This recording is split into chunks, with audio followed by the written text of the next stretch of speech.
Class is now in session. I'm Professor Hockey, and today we'll be discussing the game between the Sharks and the Devils, in which the Sharks won 5-2. The Sharks played the Devils earlier this season in New Jersey, and they came into the third period with a 2-1 lead, but then ended up squandering said lead and lost 3-2 to them in regulation. The Sharks were looking to make up for that fact, get some revenge here. This time they were the home team, and revenge they did get, as the Sharks sort of easily handled the Devils in this game and took a 5-2 victory.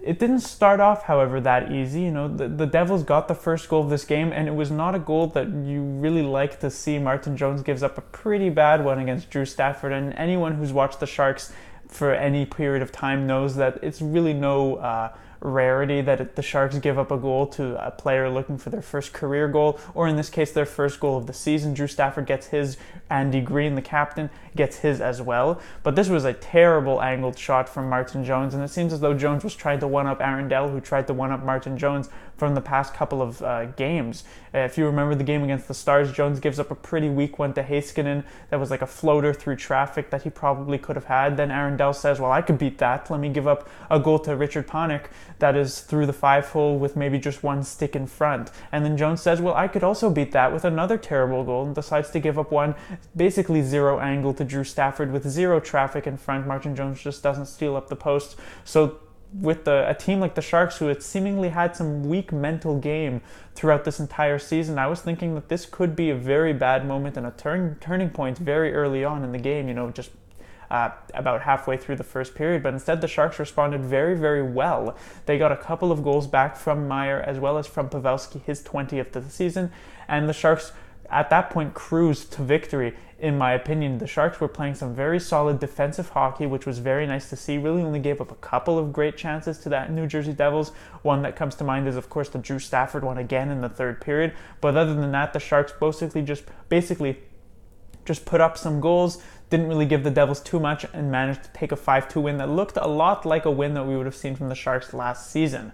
Scoring for the Sharks, it was Meyer twice, 15th and 16th goal. Joe Pavelski gets his 20th. Shemek gets his first NHL goal. And then Tomas Hertl on a power play that was really odd, I would say, because the Devils actually took they didn't actually take, but they had a couple of moments in the third period that you could definitely have called a penalty on them for, but the refs decided not to do it, and so it seemed like the refs wanted the Devils, down by 2 goals to actually try and make a push. I don't really agree with that kind of play. I feel like even if you're a team that's down by a goal, if you take like a high sticking or like a hooking or a tripping, that's a call that you should make 100% of the time, because it is a penalty. But what they do end up getting called for is some sort of strange delay of game off of the icing. I think like Sami Vatanen on an icing goes to the bench to like talk to the coach or something. Ref doesn't like that, decides to give them a penalty. And that's one that, a team's down by 2 in the last 5 minutes, that's probably one you decide not to call, but maybe the refs were trying to make up for something, so they decide to make this one. The Sharks end up scoring on the power play 9 seconds in, which basically puts the game away 5-2. So if I was a Devils fan, I would be completely upset. However, of course, it's not that the Devils were without infractions in the third period, so it's technically not the worst thing in the world. First thing I like to talk about is Martin Jones. As I said, he gave up a pretty terrible goal there to Drew Stafford. Didn't have much of a chance on the Andy Green one, but he really does come back. He really does recover. The Devils didn't get too much, as I said, but I did mention also the Drew Stafford chance in the third period. A bad giveaway by Brendan Dillon right to Drew Stafford, who had a goal already in this game, so the confidence there was with him. He makes a very nice move, actually, on this partial breakaway, but Martin Jones doesn't bite, follows him all the way, and this was a goal that if the Devils do manage to score, they bring the game to 4-3, and we have a completely new hockey game with about 5 or so minutes left in the third period, Devils only down by 1. But the fact that Jones is able to make the save, and then the Sharks are able to come back with that Tomas Hertl power play goal, they managed to get what ended up being a strong 5-2 victory. So Jones, while it wasn't a great start for him, he definitely cleans it up near the end, and he continues this mini resurgence that he has had this season.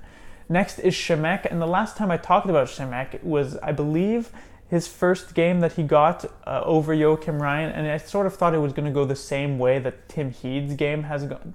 Tim Heed's games have gone this season. Ryan sits out one, Simek decides to play one, and then Ryan just comes back right away just as a mini punishment because Ryan was not playing very well up to that point. But Simek showed a lot in that first game. He's gotten game after game now. He continues to be rather impressive. He got his first NHL point a couple games back. He gets his first NHL goal tonight, and he continues to be very impressive, and not in some sort of flashy type of way. I don't expect him to get too many more goals this season, but he's been doing sort of what Joakim Ryan was doing last season, where he's just defensively sound and he allows Brent Burns to play a bit more of an aggressive game, and just sort of his defensive play even rubs off on a player like Brent Burns. Burns was sort of struggling defensively for a couple of weeks after he started the season off very, very well, and Simek seems to have brought a calming presence to that pairing, and Brent Burns has looked a lot better as of late with Simek on his I guess left side.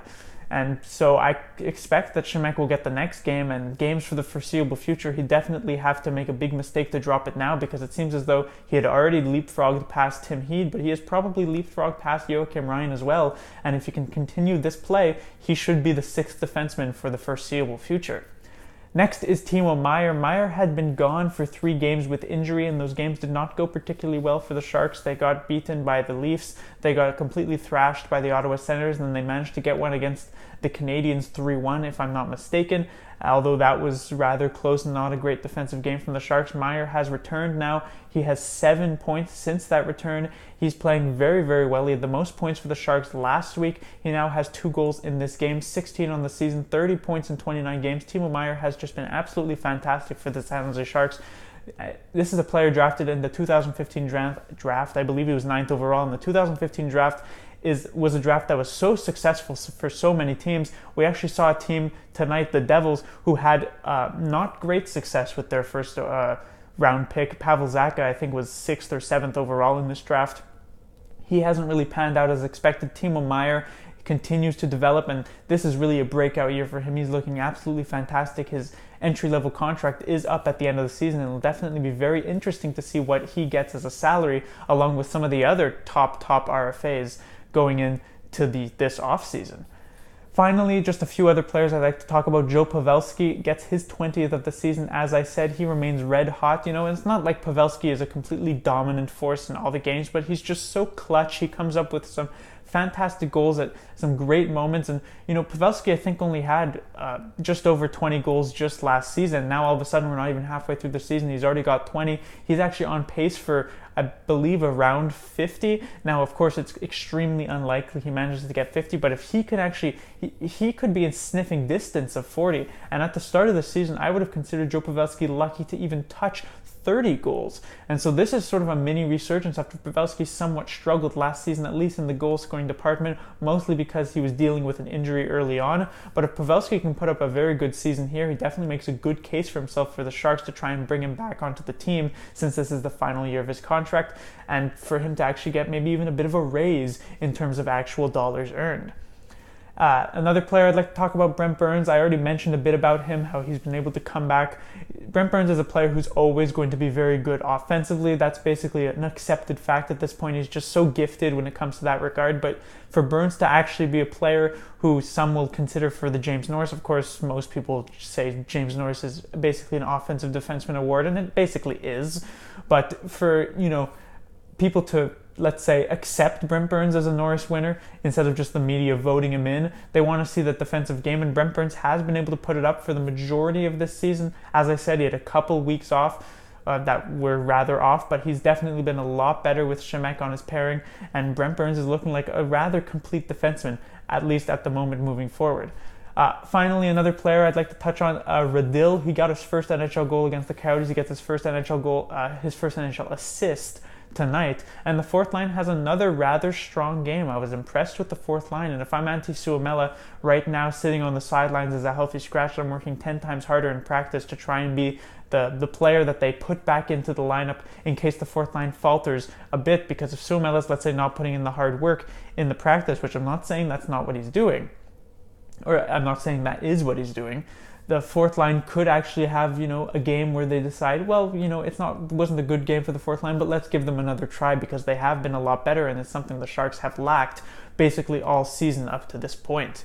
But that will do it for this review. The Sharks will be back in action on Thursday with a duel against the Dallas Stars, again a team that they've lost to twice now this season by only a single goal margin. The Sharks played the Stars literally last week. I think this is their final matchup against the Stars this season, and so they'll be looking to at least claim one victory. They will be at home before they go then back on the road after that.